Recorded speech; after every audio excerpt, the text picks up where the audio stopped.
So it has been almost 10 days since I put a brisket flat into a brine to make pastrami. And if you haven't watched that video, you can click this link above. I highly recommend you watch it so this video makes sense. So in the last video, we made up some mustard, made up some pickles, made up some pastrami that isn't yet fully cured. So very quickly, before we get started, let's check in on those. There they are, looking nice and green. All that chilli at the bottom there, all that dill. These have been going for 7 days. They smell good. They look like that. They look like a pickle. And in terms of the crunch, is that. Homemade pickles, couldn't be easier. They got some heat to them. And the other thing we did was prepared some mustard. And if you remember, the liquid on here was probably up here. These should be nice and soft, ready to blend down into a spreadable mustard. So before we get into our bread and smoking the pastrami, let's make some mustard. Which is going to be really simple to do. Pour it into a blender or NutriBullet. You could use a stick blender and just whiz that up until you come to a nice fine spreadable paste. And what you're left with is a real thick paste, a mustard paste. Really, really good mustard, not perfect for the application that we want to use it for, which is more like a sandwich spread. I want to turn this into more of a spreadable deli style mustard. And there are a number of ways that you can do that, but for me, I like to add a little bit of water just to thin it out and go in with some American mustard. Typical hot dog mustard, get that back on. Adjust the consistency of the water and the French's, and you should have yourself some nice spreadable deli style mustard. From there, just get it into a container. If you want it sweeter, add sugar, give it a stir, it will dissolve. If you want it more acidic, add more white vinegar. For me, I want it slightly more acidic. So I'm gonna add some white vinegar, not a lot. Give it a really good stir around. Nice and acidic, nice and spicy. Perfect for our pastrami sandwich. The mustard is done. That can just go back into the fridge until tomorrow. Next thing we need to do is make up the rye bread. Now you can make this in day. I like to bulk ferment it overnight. So basically make it the day before I intend to bake it. That's gonna help with flavor development. Either way, it's the day before this brisket comes out of its brine. So I'm gonna make up some rye bread to bake tomorrow. And to do that, I need some bread flour and obviously some rye flour. Obviously, you could do this in the stand mixer. I'm not, purely because I don't want to have to wash it up. We'll add to that some salt and some dough conditioner. Gonna disperse all of that salt and that dough conditioner amongst the flour. And then we can put this to the side. Then we're gonna take a bowl onto some scales and weigh out 330 grams of warm water, some active dry yeast, some sugar or some honey. I'm gonna go with a little squeeze of honey. We're gonna set that aside for 15 minutes, bring in back in the flour and a nice foamy yeasty water, pour that all over. Then go in with some caraway seeds and just start to bring this together. Turn it into a shaggy dough. I'm just really trying to hydrate all the flour at this point. You can smell the caraway seeds already. Once that's all come together, looking nice and rough, just gonna set it to the side for about 30 minutes. Towel, plate. So while that dough is autolyzing, I'm gonna pull together my rub for my brisket tomorrow. I like to do things ahead of time where I can, just so I have things ready. And we're gonna go more with a Texas rub than we are a traditional pastrami rub. I want a dark, heavy, peppery bark on this rather than one that's really fragrant and floral with coriander seeds. You can do whatever you want with the rub, just remember not to use salt as this thing is gonna be plenty salted. I'm gonna go simple with black pepper and coriander. So I'm just gonna take a empty rub bottle, coarse black pepper. Gonna go roughly 3:1 black pepper to some crushed coriander seeds and just a light crush. I want it to be quite a coarse rub. That can hang out ready for the morning. This has just been hanging out, pretty much doing nothing for the last 30 minutes or so. And now we're gonna go in and start kneading this. It's a pretty stiff dough, so be aware of that. And we're just trying to form some gluten. So after a good 5 minutes of mixing in the bowl, you can see that it wants to come into a ball. It's definitely not gonna look like your average pizza dough ball, but it's gonna look a lot smoother than it did when we first pulled it out. Last step, gonna take a dough scraper,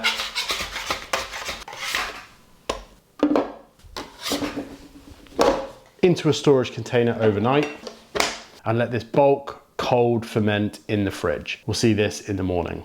That's pretty much it for bread, pickles and mustard. We'll come back tomorrow, pull the brisket flat out of the brine, rinse it off, season it up and smoke it. 10 days after this brisket flat went into this brine and it is looking Pretty disgusting, to be honest. It's a little bit slimy, that's absolutely fine. A lot of stuff coming out of this meat as well as going into it when a brine happens. Works both ways. We are going to rinse this off pretty heavily. So we don't need to soak this, but we do need to rinse it. So I'm going to take it over to the sink, rinse it in some really cold water and get all this stuff off it. So that is mostly rinsed off. Still some pepper and a little bit of juniper on there, some chili flakes, but that's absolutely fine. And I'm going to hit this very, very heavy, just as if I was making a regular brisket.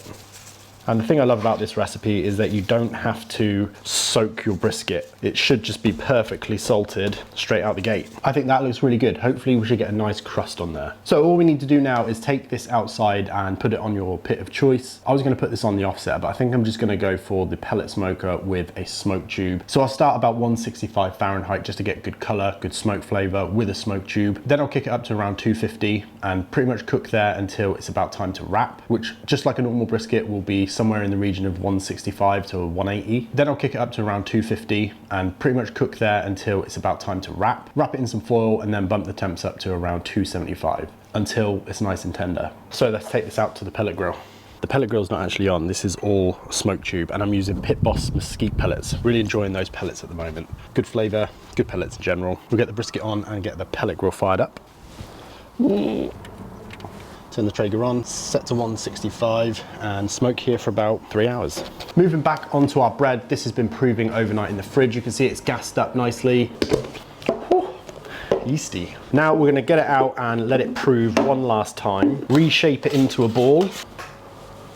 Then we're gonna take a banneton basket, I think that's what it's called, and we're basically gonna put it in here and let it rise up one last time before we bake it.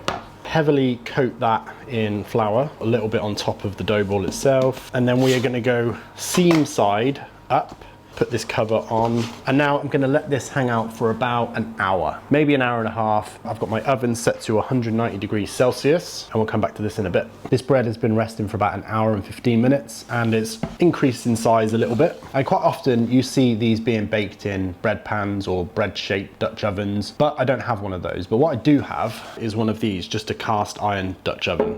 I've done some test bakes of this in this and it works pretty well. You'll notice that this isn't pre-warming in the oven. If you pre-warm this, this is gonna get too hot, it's gonna scorch the bottom. So what I found is having this cool, putting the bread in, putting this into the oven gets you the best results. And to make sure things don't stick, I attempted to cut out a circle. Didn't come out round, but it definitely works. This is just some parchment paper, and this might get a little messy, but absolutely fine. Lid goes on, and this goes into my preheated oven for an hour. I'm looking for a light color on this rye bread, not a dark color. I want it to be somewhere between a traditional rye bread and sandwich bread. It's not gonna be too crusty on the outside. You could put it back in uncovered if you're not happy with how dark it is, but for me, that much time does it. So I'm gonna put this in the oven. An hour and 15 minutes or so later, this is done. And let's have a look. Looking very good. So that is very hot, and I like to use a little pastry brush, just a dry one, to get some of this extra flour off. I don't like the bread to be too floury, so I'm going to get the excess off. So we're going to let this cool down completely, and ideally overnight, and then we'll slice into it and use it for our pastrami sandwich. So this thing has been cooking for about a total of 7 hours. We did the first 2 hours or so at around 165 Fahrenheit, then bumped it up to 250, and it's been there for about 5 hours. It's now hit 170 internal, so we're going to wrap it up and finish off the cook. It's looking nice and dark. Now we just want to get it tender. So this is going to go back onto the pit for another couple of hours at probably 275 Fahrenheit until it gets nice and tender. It will feel slightly firmer than what you're looking for in a traditional brisket. So we're going to put this back onto the pellet grill. This pastrami is done. It's nice and tender, probing about 194. So let this rest a little bit and get our pastrami sandwich ingredients together. Starting off by slicing our bread. That's looking good. Nice sandwich thickness slices. That caraway smells so good. Let's get some of that mustard on there. Check out how this pastrami is looking. Nice and barky. And I think I'm gonna hit it with a little bit of this liquid from the wrap. And I want this nice and thin. That is some beautiful, barky, well cured all the way through pastrami. I might actually start to cut this on a bias just a little bit, just to lengthen out those slices. We can get slightly taller slices if we cut at a bit of an angle. The lighting in here is not very good, but I'm hoping you can see that color. I've got a big bright white light right next to me, which doesn't help. Slice this nice and thin, juicy, I love the bark on that. All from the pellet smoker as well. Who'd have thought? Bring back that bread. I'm gonna pile this pastrami very high. Then I'm gonna hit that with some melty Swiss cheese. I just microwaved this, to be honest. Felt like the easiest way to do it. Top that with another piece of rye. And that is looking like a nice pastrami sandwich. Cut it down the middle. Yep, a few little pickles in there. Perfectly cured pastrami, some homemade rye, that homemade mustard, some pickles just to top it off. Melty Swiss cheese. Yeah, I could not be happier with that. I'm just gonna have to bite into it. Oh, wow. Yeah, I mean, that was a lot of effort. Took a long time. That is up there.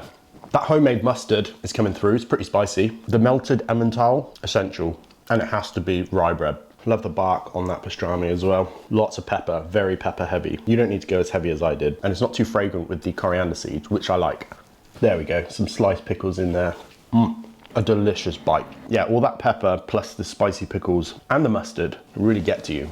So I really hope you enjoyed that 2-part series and seeing the process to get this incredible sandwich and make some pastrami. If you did like it, please like, comment, subscribe, do all those things. It really, really does help me out. And yeah, please let me know if you give this a try. And yeah, if you've got a piece of meat on cure at the moment from watching the first part, please let me know in the comments to this one. I'd love to know if you followed that recipe. So thanks very much for watching. I'll see you next week for another video.